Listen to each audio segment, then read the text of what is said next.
अच्छी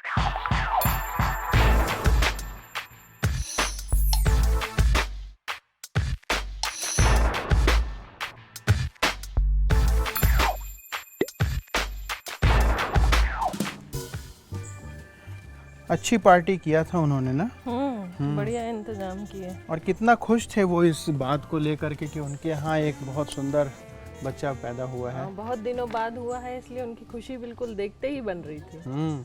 और इसी प्रकार से जब जो आनंद उनके चेहरे पर दिख रहा था, मैं सोच रहा था कि यदि हम मनुष्यों के जीवन में एक बच्चा जब आता है तो हम कितने आनंदित होते हैं। तो प्रभु यीशु मसीह जी इस बात को बोलते हैं कि जब एक नया विश्वासी प्रभु के राज्य में आगमन होता है उसका, तो स्वर्ग में बड़ा आनंद होता है। और उसी को मैं याद कर रहा था और स्मरण कर रहा था कि जिस प्रकार से प्रभु यीशु मसीह कहते हैं लूका 15 उसके 10 के अंदर, तो ये आनंद जो है नए जन्म का आनंद, वो भी कितना अद्भुत आनंद होता होगा। मतलब स्वर्ग राज्य में तो बहुत ही अच्छा आनंद की बात होगी। वो बहुत बड़ी बात है कि स्वर्गदूत आनंद मनाते हैं। ये नया जन्म क्या होता है, क्या है?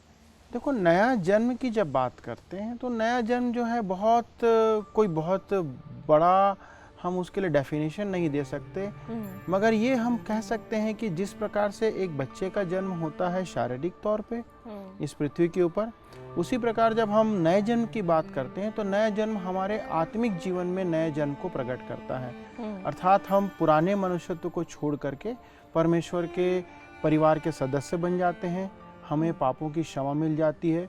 अर्थात हम दूसरे शब्दों में कहें तो हमारे उद्धार प्राप्त करने के उपरांत का जो हमारा जीवन है, हम उसको नया जीवन या नया जन्म कहते हैं। तो ये नया जन्म हमें कैसे प्राप्त होता है? देखो, नया जन्म की बात जब आती है तो बाइबल हमको एक बहुत ही अच्छी बात बताती है। तुम्हारी बाइबल रखी है ना, उसको पढ़ करके देखो, रोमी 10 और उसका 17 वचन। यहाँ ऐसा लिखा है, अतः विश्वास सुनने से और सुनना मसीह के वचन से होता है। तो नए जन्म को प्राप्त करने की बात वहाँ से प्रारंभ होती है जब हम परमेश्वर के वचन को सुनते हैं, उसके ऊपर विश्वास करते हैं और प्रभु यीशु मसीह को अपना उद्धारकर्ता स्वीकार कर लेते हैं, तब हमारा नया जन्म जो है वो हमको प्राप्त होता है। ये नया जन्म हमारे लिए क्यों आवश्यक होता है? देखो, एक मनुष्य के जीवन में उसके अनंत जीवन तक पहुंचने के, अनंत काल के समय तक के लिए यदि हमें परमेश्वर के राज्य में जाना है तो हमारे लिए यह नया जन्म बहुत आवश्यक है, हर एक मनुष्य के लिए। देखो, एक बहुत अच्छी बात याद आती है निकोदेमुस के विषय में। तुम पढ़ोगी अपनी बाइबल में, खोलो यूहन्ना 3 उसका 3 से लेकर के 6। यहाँ ऐसा लिखा है, यीशु ने उसको उत्तर दिया, मैं तुझसे सच सच कहता हूँ, यदि कोई नए सिरे से न जन्मे तो परमेश्वर का राज्य नहीं देख सकता। निकोदेमुस ने उससे कहा, मनुष्य जब बूढ़ा हो गया तो कैसे जन्म ले सकता है? क्या वह अपनी माता के गर्भ में दूसरी बार प्रवेश करके जन्म ले सकता है? यीशु ने उत्तर दिया, मैं तुझसे सच सच कहता हूँ, जब तक कोई मनुष्य जल और आत्मा से न जन्मे तो वह परमेश्वर के राज्य में प्रवेश नहीं कर सकता। क्योंकि जो शरीर से जन्मा है वह शरीर है, और जो आत्मा से जन्मा है वह आत्मा है। ये जो निकोदेमुस था, ये यहूदियों का सरदार था और एक ऐसा व्यक्ति था जो नियम थे, कानून थे, यहूदी रीति विधि थी, सब कुछ वो जानता था।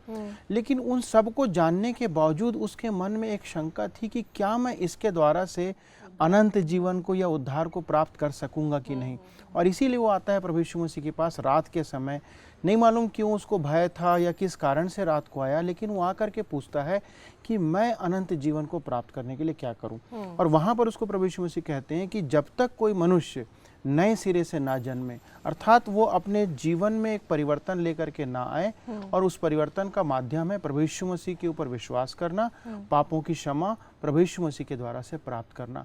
तो जब तक हम इस नए जन्म को नहीं प्राप्त करेंगे तब तक हम परमेश्वर के राज्य में नहीं प्रवेश कर सकते। तो इसलिए हर एक मनुष्य के लिए यह नया जन्म बहुत आवश्यक है, चाहे हम ज्ञान रखते हों, नहीं रखते हों, बहुत पढ़े लिखे हों या अनपढ़ हों। तो ये नए जन्म वाले व्यक्ति के साथ में फिर क्या होता है? देखो, जब कोई मनुष्य परमेश्वर के वचन के अनुसार प्रभु यीशु मसीह पर विश्वास करता है और उसको अपना उद्धारकर्ता ग्रहण करता है, तो परमेश्वर उसको अपने परिवार का सदस्य बना लेता है। ये है हमारे जीवन का नवीनीकरण। और उसके साथ ही साथ एक और बात होती है हमारे जीवन में कि हमारे जीवन के जितने पाप हैं या हमारे जीवन की जितनी गलतियां हैं वो सब परमेश्वर उसी समय तुरंत हमारे जीवन से साफ कर देता है। और एक और काम यहाँ पर होता है कि पवित्र आत्मा जो है वो हमारे जीवन में काम करता है। पवित्र आत्मा अर्थात परमेश्वर का आत्मा, और वो हमारे जीवन को नया बना देता है। हमारी त्रुटियों को, हमारी गलतियों को, सबको हमारे जीवन से वो दूर करता है। यही बात हम तीतुस के अंदर पढ़ते हैं। यदि तीतुस 3 और उसके 3 से 7 को पढ़ोगे तो यही बात वहाँ पर प्रकट करता है कि पवित्र आत्मा हमारे जीवन को नया बना देता है। और यहाँ पर एक और वचन जो है मुझे याद आता है जो अच्छा होगा पढ़ने के लिए, 2 कुरिन्थियों उसका 5 और उसका 17 वचन। यहाँ ऐसा लिखा है, इसलिए यदि कोई मसीह में है तो वह नई सृष्टि है, पुरानी बातें बीत गई, देखो सब बातें नई हो गई हैं। ये वचन इस बात को प्रकट करता है कि जो प्रभु यीशु मसीह में है वो नई सृष्टि है, अर्थात एकदम नए सिरे से वो जन्म लेते हैं और सब कुछ उनके जीवन में नया हो जाता है। ये है अद्भुत बात इस नए जन्म में। तो हमारी पहचान कैसे बदल जाती है? जो नया जन्म हुआ उसके बाद में हमारी पहचान कैसे बदली? इसको मैं इन तरीके से बताना चाहूँगा कि जब हम परमेश्वर के राज्य में या उसके परिवार में प्रवेश करते हैं तो हमारे जीवन में एक परिवर्तन आता है कि हमारे अंदर ईश्वरीय जीवन आता है, और अब हम मृतक नहीं परंतु एक आत्मिक तौर पर जीवित व्यक्ति बन जाते हैं। दूसरी बात यह होती है कि हम परमेश्वर के परिवार के सदस्य बन जाते हैं, और उस परिवार के सदस्य होने के नाते सारी अधिकार जो प्रभु यीशु मसीह में है वो हमको परमेश्वर यहाँ पर देता है। और तीसरी बात यहाँ पर होती है कि हमारे जीवन में जो पुनर्जीवन मिलता है, हमारी आत्मा जो पुनर्जीवित हो जाती है, उसके कारण से परमेश्वर हमको एक नया मन देता है, अर्थात एक नई सामर्थ हमारे अंदर आती है जो कि हमको इस बात में हमारी सहायता करती है कि हम परमेश्वर में या परमेश्वर के नियमों में और पवित्र आत्मा की सामर्थ में होकर के जीवन व्यतीत कर सकें। तो ये 3 मुख्य बातें हैं जो हमारे जीवन में परिवर्तन होते हैं। तो इसमें ये बताइए कि जैसे हमारा जो पुराना जीवन था और नया जीवन है, ये दोनों में हम अंतर कैसे कर सकते, कैसे अंतर देख पाएंगे कि ये हाँ देखो हमारा पुराना जीवन ऐसा था और अब हमारा पुराना नया जीवन ऐसा है? देखो, बाइबल के अंदर बहुत सारे ऐसे पद हैं जो कि इस बात को बताते हैं हमको। सबसे पहले हम देखेंगे यदि इफिसी 2 उसके 1 से 5 को पढ़ते हैं तो वहाँ पर इस बात को बताता है कि हमारे पुराना जो जीवन था उसमें अपराध था, हम अपराधी के समान थे और पाप में पड़े हुए थे, परंतु हम नए जीवन में मसीह के जीवन में हम आ जाते हैं।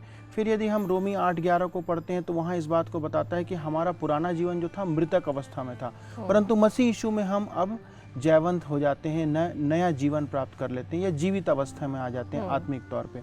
तीतुस में हमने जैसे देखा, तीतुस 3 से 7 को पढ़ेंगे तो बताता है कि हम पुराने जीवन में एक मूर्ख के समान अनाज्ञाकारिता में जीवन व्यतीत करते थे, लेकिन अब नए जीवन में जब हम आते हैं तो आज्ञाकारिता का जीवन व्यतीत करते हैं। प्रभु यीशु मसीह के समतुल्य होकर के हम परमेश्वर की मिरास में और उस आशा में शामिल हो जाते हैं।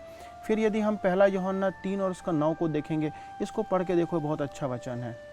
यहाँ से लिखा है, जो कोई परमेश्वर से जन्मा है वह पाप नहीं करता, क्योंकि उसका बीज उसमें बना रहता है, और वो पाप कर ही नहीं सकता क्योंकि परमेश्वर से जन्मा है। तो यहाँ पर इस बात को हम देखते हैं कि हम यदि परमेश्वर से जन्मे हैं तो हम पहले तो पाप करते थे लेकिन अब पाप नहीं करते हैं और हम पाप से दूर हो जाते हैं। यही बात 1 यूहन्ना को 5:16 को पढ़ेंगे, 18 को पढ़ेंगे तो यही बात हमको पता चलती है कि लगातार हमारे पाप करने की जो पुरानी आदत थी, अब हम उस पाप से अपने आप को बचाते हैं या उसका पाप को नहीं करने की सामर्थ हमें मिल जाती है। तो ये सारे वचन हैं इस बात को प्रकट करते हैं कि हमारे पुराने जीवन और नए जीवन में किस प्रकार का अंतर है। एक और वचन पढ़ो फिर हम समाप्त कर सकते हैं इस बात को। यूहन्ना 1 उसका 12 और 13। यहाँ ऐसा लिखा है, परंतु जितनों ने उसे ग्रहण किया उसने उन्हें परमेश्वर की संतान होने का अधिकार दिया, अर्थात उन्हें जो उसके नाम पर विश्वास रखते हैं, वे न तो लहू से, न शरीर की इच्छा से, न मनुष्य की इच्छा से, परंतु परमेश्वर से उत्पन्न हुए हैं। तो ये इस बात को फिर से हम देख सकते हैं कि जब हम उसके ऊपर विश्वास करते हैं तो हम अब ना तो शरीर से जन्मे हैं परंतु उस आत्मा के द्वारा से हमारे को नया जन्म प्राप्त हो जाता है। और ये है वो सारी बातें जो कि एक नए जन्म में हमारे लिए बहुत ही आवश्यक है। अगर किसी मनुष्य को नया जन्म प्राप्त करना हो तो उसको क्या करना चाहिए? किसी को यदि नया जन्म प्राप्त करना है तो बहुत सरल और साधारण तरीका है। परमेश्वर के वचन के आधार पर प्रभु यीशु मसीह को अपना उद्धारकर्ता ग्रहण करना, अपने पापों की क्षमा उसके सामने मानना, और तब परमेश्वर अपने वचन के आधार पर उसको नया जन्म उसी समय प्रदान कर सकता है। एक साधारण सी प्रार्थना करके परमेश्वर के सामने यदि कोई भी मनुष्य झुकता है और अपने अपराधों को स्वीकार करता है तो उसे तत्काल परमेश्वर नया जन्म और वो मिरास प्रदान करता है। चलिए तो अब इन बातों को दोहरा लें एक बार। बिल्कुल। किसी व्यक्ति द्वारा प्रभु यीशु को अपना मुक्तिदाता और प्रभु करके स्वीकार करने पर परमेश्वर हमें अपनी आत्मा तथा नया जीवन प्रदान करते हुए अपने परिवार का हिस्सा बना लेते हैं। हमारा स्तर या पद हमें परमेश्वर के साथ मजबूत रिश्ता बनाने तथा ज़्यादा से ज़्यादा उसके समान बनने के योग्य बनाता है। इस नई पहचान के होने पर भी हम परीक्षाओं का सामना करते हैं और कठिनाइयों से होकर गुजरते हैं, परंतु परमेश्वर हमारे साथ रहकर हमारी सुरक्षा, सहायता व हमें उसके साथ अनंत महिमा के लिए तैयार कर रहा है। चलो, आज बहुत अच्छा भोजन हुआ और उसके साथ में बहुत अच्छा आत्मिक भोजन भी हमारे को मिला और हमने बहुत अच्छी चर्चा किया इस विषय पर, नए जन्म के ऊपर। अब एक काम करो, बहुत अच्छी सी कॉफ़ी पिला दो, फिर उसके बाद आराम करें। चलिए ठीक है।